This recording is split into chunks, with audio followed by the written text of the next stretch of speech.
Baik, Bapak Ibu, marilah kita memasuki acara yang pertama, yaitu langsung bagaimana kita untuk panduan menjadi moderator sebagai host maupun sebagai presenter ya. Kita akan melihat bagaimana tekniknya, gimana tutorialnya sepertinya itu kan. Dan pada kesempatan kali ini bermateri akan disampaikan oleh Ibu Ike Yuniawati. Kepada Ibu Ike Yuniawati kami persilakan.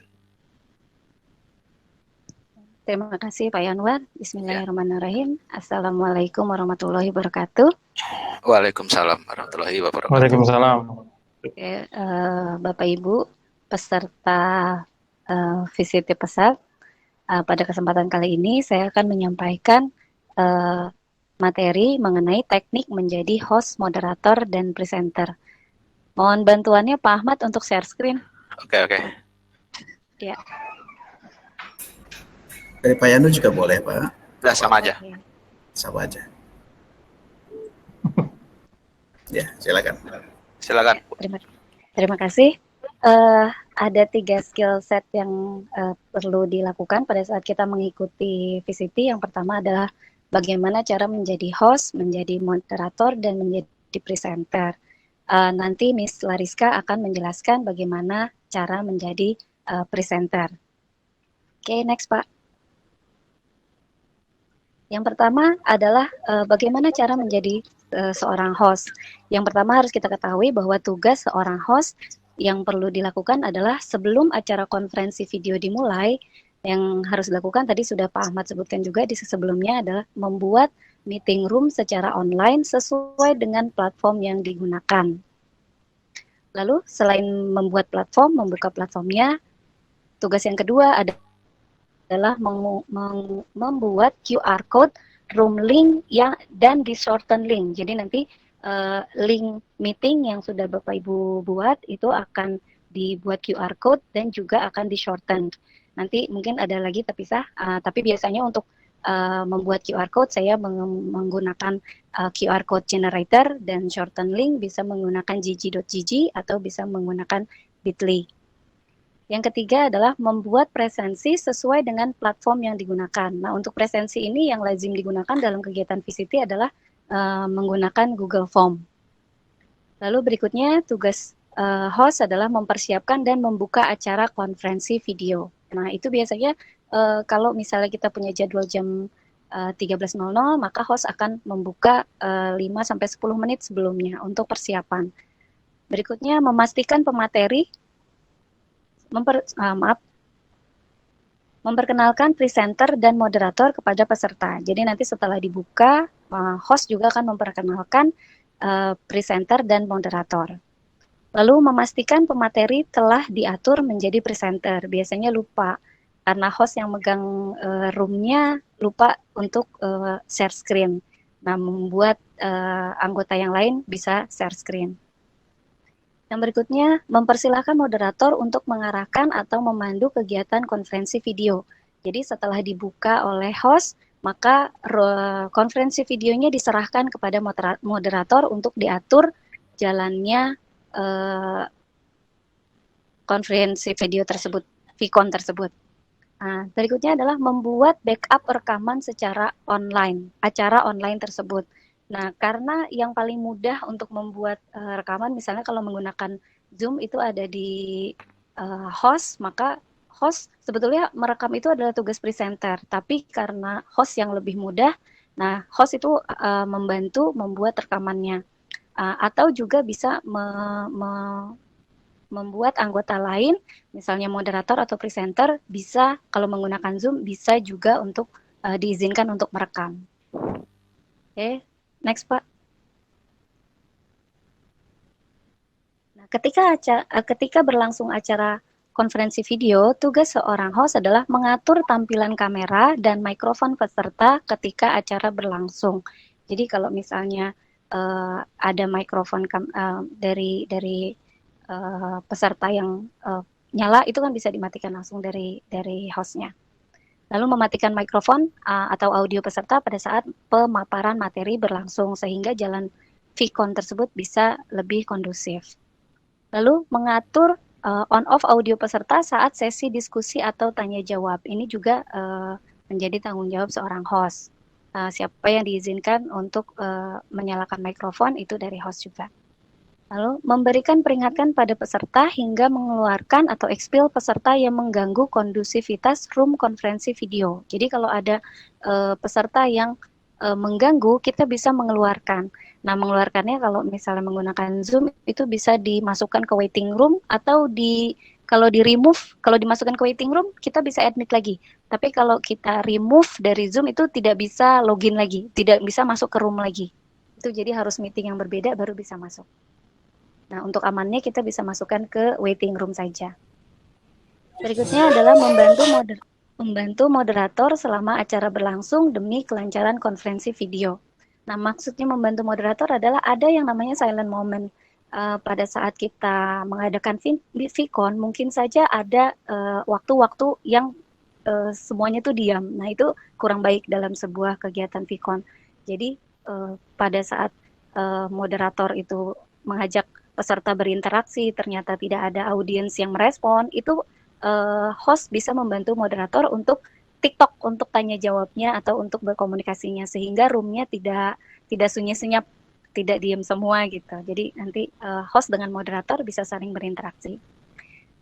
Berikutnya adalah menyebarkan presensi di kolom chat peserta. Ini juga tugas seorang host untuk membagikan presensi, membagikan absen, tapi di chat roomnya ya, tidak di grup WA gitu, karena bisa kalau di chat room bisa langsung ketahuan bahwa yang mengisi presensi adalah yang mengikuti kegiatan VCon tersebut.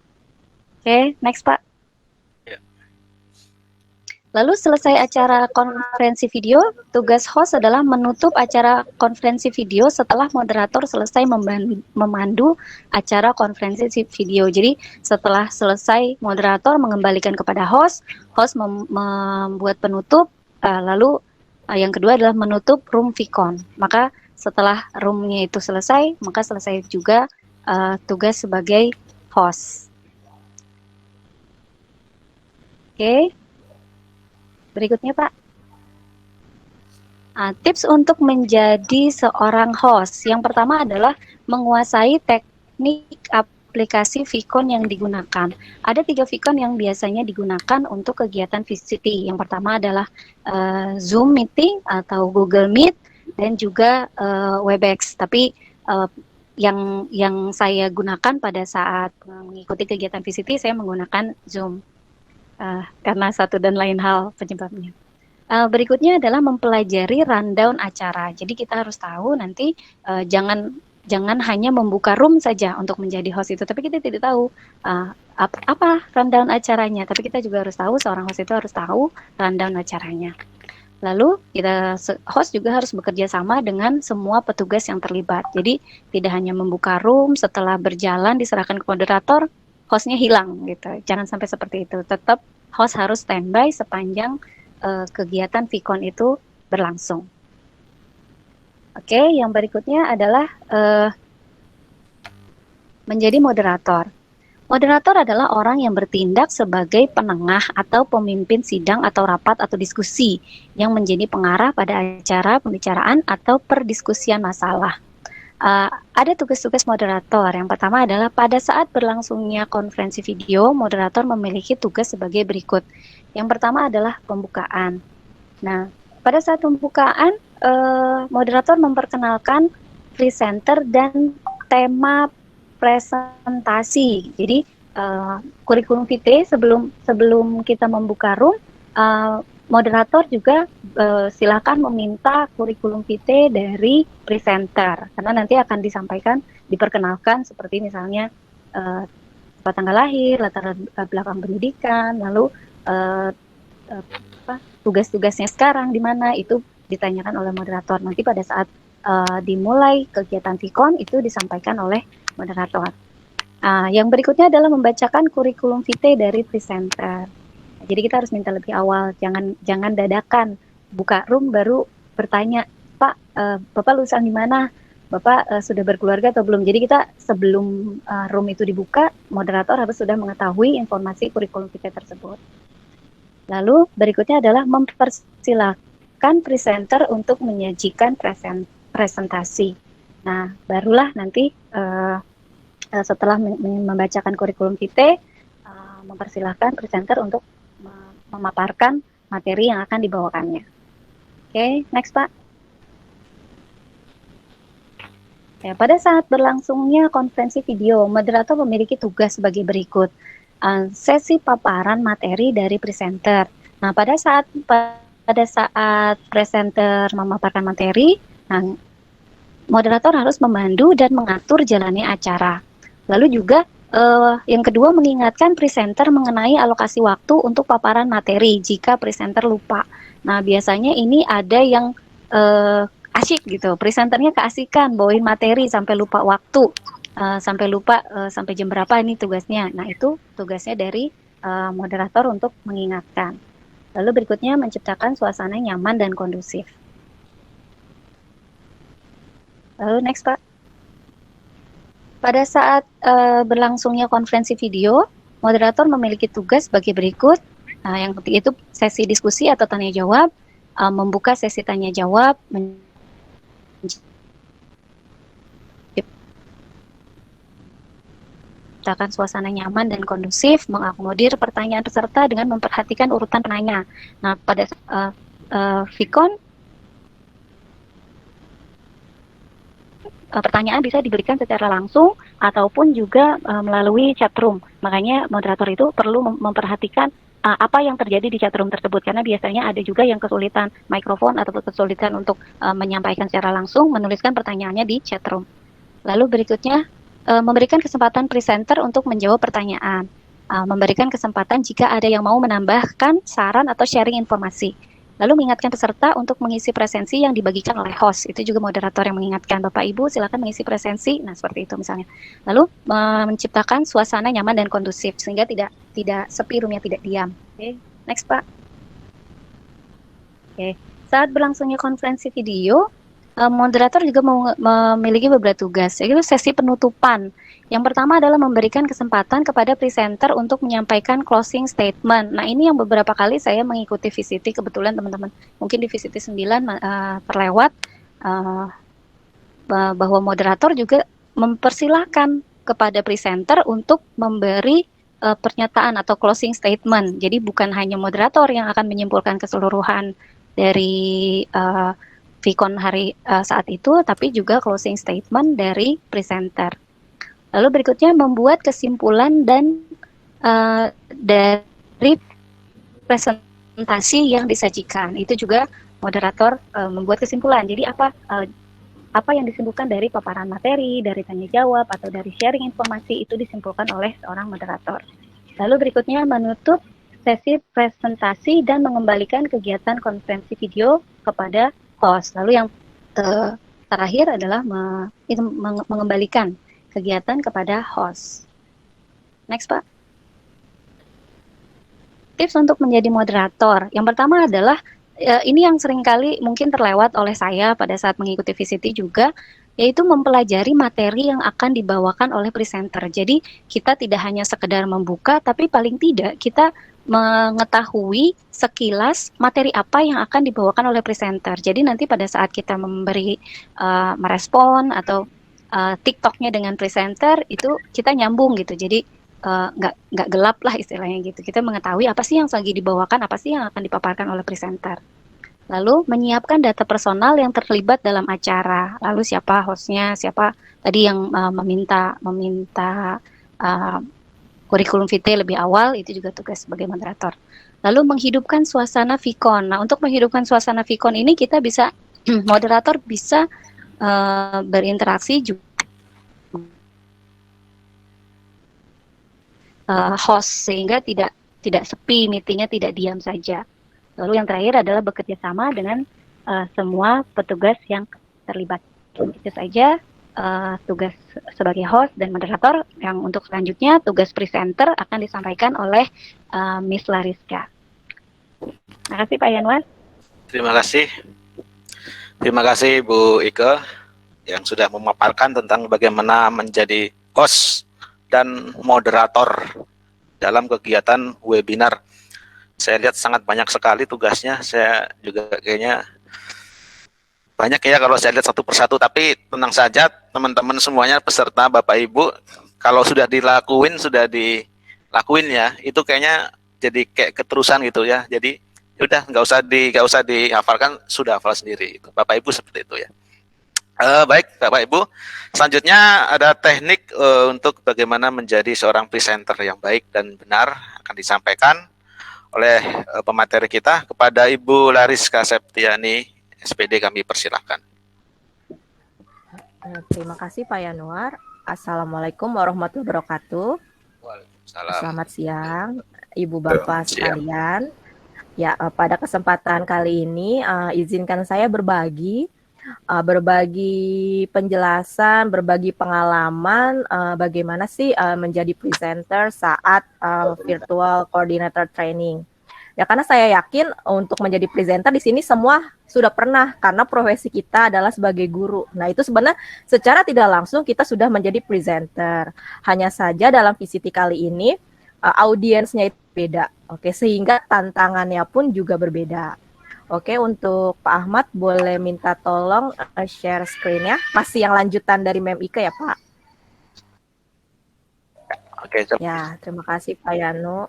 Ya, oke, selanjutnya di sini saya akan menjelaskan tugas dari seorang presenter.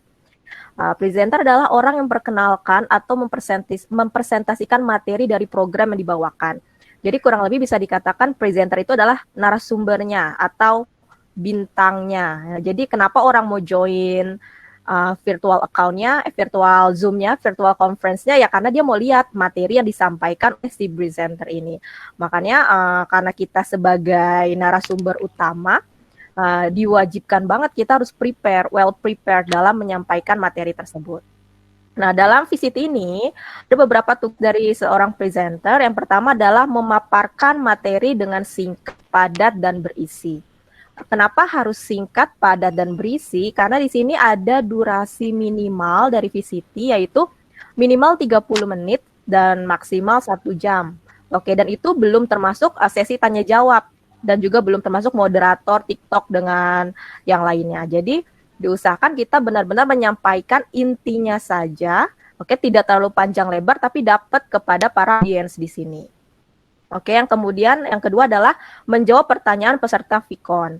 Oke, setelah presenter memaparkan materinya, nah nanti ada sesi tanya jawab dari audiens. Makanya di sini kemampuan penguasaan materi sangat diperlukan oleh presenter.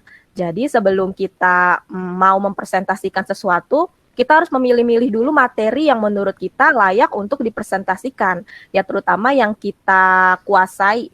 Jadi kalau pengalaman saya, waktu di VCT Batch 7, karena saya punya background bahasa Inggris, saya ngambil materinya yang berhubungan bahasa Inggris, tapi tidak terlalu khusus bahasa Inggris, jadi yang umum, seperti gimana sih caranya meningkatkan kemampuan berbahasa Inggris. Nah, itu kan umum buat semua orang, tapi ada hubungannya sama bahasa Inggris. Atau mungkin waktu Mem Ike, dia memberikan materi tentang apa sih bedanya TOEFL, TOEIC, sama IELTS. Nah, jadi yang menurut kita itu bisa kita jawab ketika sesi tanya jawabnya itu kita yang bawakan. Karena takutnya ketika kita ngambil materi yang bukan dari bidang kita atau yang bukan kita kuasai, itu menjadi blunder buat kita juga gitu. Yang ketiga adalah mengakhiri kegiatan dengan menyampaikan kesimpulan, rangkuman, pernyataan sebelum mengakhiri materi. Nah, ini atau dibilang dengan closing statement. Nah, jadi kita tunggu moderator meminta kita untuk closing statement. Nah, terkadang seorang presenter itu suka, terutama saat sesi tanya jawab, suka gatel pengen jawab pertanyaan dari audiens. Nah, dia lupa kalau dia harus menjawab setelah dipersilahkan oleh moderator. Jadi ketika audiens punya pertanyaan, apakah bla bla bla bla bla, nah dia udah pengen jawab gitu, saking semangatnya gitu ya. Tapi dia lupa seharusnya biarkan moderator dulu yang mengulangi pertanyaannya dan mempersilahkan kita sebagai presenter untuk menjawab. Nah, ini memang sering lupa, bahkan saya pun seperti itu. Oke, next Pak Ahmad. Ya, tips menjadi presenter yang pertama adalah menentukan tema. Ya, tadi seperti yang sudah saya katakan, boleh pilih tema yang benar-benar kita kuasai. Nggak harus sama seperti background kita. Boleh kalau suka hobi, misalkan hobi mancing atau hobi nonton film, ya silahkan. Kalau itu bermanfaat untuk kita semua, kenapa nggak kita share. Oke, yang kedua adalah merancang media presentasi yang menarik. Nah, menurut saya ini poin nomor 2 itu merupakan poin yang sangat penting karena kalau media kita, presentasi kita itu terlalu biasa banget, terlalu monoton, nah kadang para audiens itu kurang semangat buat nonton kita. Jadi mereka ngelihat presentasi aja standar banget gitu. Nah, apalagi sekarang kita udah punya Canva, ya udah banyak lah media yang bisa bikin PowerPoint menarik. Nah, itu boleh kita gunakan. Jadi bikin presentasi yang eye catching gitu. Ih, seru nih kayaknya kelihatannya oke presentasinya. Oke, yang ketiga adalah menguasai materi. Jelas ini adalah modal paling penting dalam menjadi presenter adalah paham materinya. Biar kita nggak kakmat ketika sesi tanya jawab tersebut. Oke, next Pak Yanuar. Boleh yang presentation satu lagi? Oke, siap. Ya, ini ada lagi tips menjadi presenter yang baik. Sebenarnya sih ini lebih kayak presenter secara live ya. Cuma ada beberapa hal yang bisa kita ambil dari presenter yang satu ini. Oke, boleh Pak, next Pak. Oke, bagaimana sang presenter mengubah isi presentasi tertulisnya menjadi sebuah pertunjukan imajinatif yang dapat diterima dengan oleh pendengarnya. Berikut adalah tips yang bisa Anda terapkan menyampaikan presentasi. Oke, Pak, next. Oke, yang pertama adalah awali dengan berlatih. Kalau saya pribadi, saya tipikal orang yang kurang percaya diri ketika harus berbicara di depan orang baru. Kalau di depan murid, ya sudah biasa. Bahkan di depan murid pun sometimes saya masih suka deg-degan ketika ketemu sama murid baru. Nah, ini ketika VCT saya ketemu sama audiens yang saya nggak kenal, yang dari luar sekolah. Makanya di sini saya benar-benar well prepared. Saya latihan terus sampai ngomong di depan kaca karena takut banget kalau terjadi blunder. Nah, jadi buat orang-orang yang setipe sama saya, yang masih kurang percaya diri kalau buat ngomong di depan orang baru, boleh banget ini kita lakukan yaitu berlatih dulu. Jadi sebelum kita melakukan live Zoom ya boleh kita berlatih dengan berbicara di depan cermin. Oke Pak, next. Oke, yang kedua adalah tunjukkan rasa percaya diri ya. Pasti ketika kita ngomong di depan orang baru nggak mungkin nggak ada kata nervous ya. Saya itu sangat nervous ketika ngomong sama orang baru. Tetapi saya berusaha menunjukkan confidence saya, rasa percaya diri saya karena kalau saya nggak yakin, gimana orang mau percaya kalau materi saya itu benar atau layak untuk disampaikan. Nah, jadi bikin kita aja yakin kalau yang kita sampaikan itu benar, tapi bukan berarti kita lebih pintar dari audiens. Jadi di sini kalau yang materi yang kita sampaikan itu sudah kita pahami, sudah kita pelajari sebelumnya. Jadi tunjukkan kita percaya diri. Jadi jangan sampai ada hesitate gitu kayak gagap-gagap gimana. Makanya dibutuhkan latihan dulu sebelumnya untuk menunjukkan rasa percaya diri. Oke Pak, next. Oke, di sini adalah mainkan suara Anda. Nah, ketika menyampaikan materi, beberapa kali saya menonton VCT, ada pemateri yang suaranya lama banget gitu, kayak keong ya ngomongnya lambat, terus ada juga yang cepet gitu, sampai titik koma ditabrak. Jadi kadang audiensnya nggak nangkep materinya tuh tentang apa. Nah, di sini pun kita harus bisa tahu kapan sih kita ada titiknya, ada komanya. Jadi ketika ada titik, jeda dulu, ambil napas dulu, baru lanjut ngomong. Materinya itu sampai ke audiens. Kan sayang kalau udah bahannya bagus, bahan presentasinya bagus, materinya bagus, ternyata cara penyampaian kita bermasalah. Masalahnya adalah karena suara kita. Jadi suara kita misalkan kurang terdengar atau terlalu cepat. Nah, makanya ini kembali lagi, kita harus berlatih sebelum tampil. Oke Pak, next. Nah, ambil nafas setiap jeda. Nah, ini ketika kita titik setelah kita ngomong, ya jangan lupa kita ambil nafas. Nah, ini juga fungsinya untuk bukan menurunkan ya Pak, menghilangkan gugup lah, setidaknya mengurangi rasa gugup dan juga cara kita dalam mengontrol suara. Jadi oke, next. Nah, kan bisa kita tarik nafas dulu. Kalau terus ngomong kan juga capek ya Pak. Oke, next. Oke, jangan lupa buat kontak dengan pendengar. Nah, di sini sebenarnya lebih buat ke presenter yang live ya. Tetapi ketika kita Zoom pun wajib kita juga ngeliatnya ke kamera atau ke layar, ke screen. Masa kita ngomong kita ngeliatnya ke bawah atau ngeliat materi gitu saking baca atau bagaimana. Di sini eye contact memang juga diperlukan. Jadi serasa kita tuh diperhatiin sama audiensnya. Nah, jadi jangan lupa kita buat eye contact dengan para audiens. Next, Pak. Oke, ini sediakan air minum sebenarnya karena puasa, jadi nggak perlu ya, Pak. Ini waktu saya dulu waktu belum puasa, jadi ada lumayan, Pak, bikin saya ketika tanya jawab kan moderatornya itu dulu mempersilahkan audiens, saya minum. Jadi rasa gugup saya lumayan berkurang dengan adanya minum. Tapi karena kita lagi puasa ini, kita skip dulu, Pak, untuk sediakan air. Oke, next, Pak. Oke, yang selanjutnya adalah selipkan sedikit humor. Nah, karena presenter adalah pusat dari semua acara di sini, oke, kita harus bikin acara tersebut juga nggak selalu monoton atau materi terus. Nah, kita juga harus boleh kita selipkan humor lah, ice breaking lah. Kalau yang nggak suka ngelawak, bolehlah ice breaking seperti apa. Karena takut jadi garing ya kalau kita yang nggak biasa ngelawak, tiba-tiba berusaha untuk ngelawak kan jadi aneh gitu. Jadi boleh ice breaking di sini. Oke, semuanya yuk kita apa dulu. Bolehlah karena kita guru, kita pasti tahulah beberapa trik cara bagaimana menyampaikan ice breaking untuk audiens. Oke, next.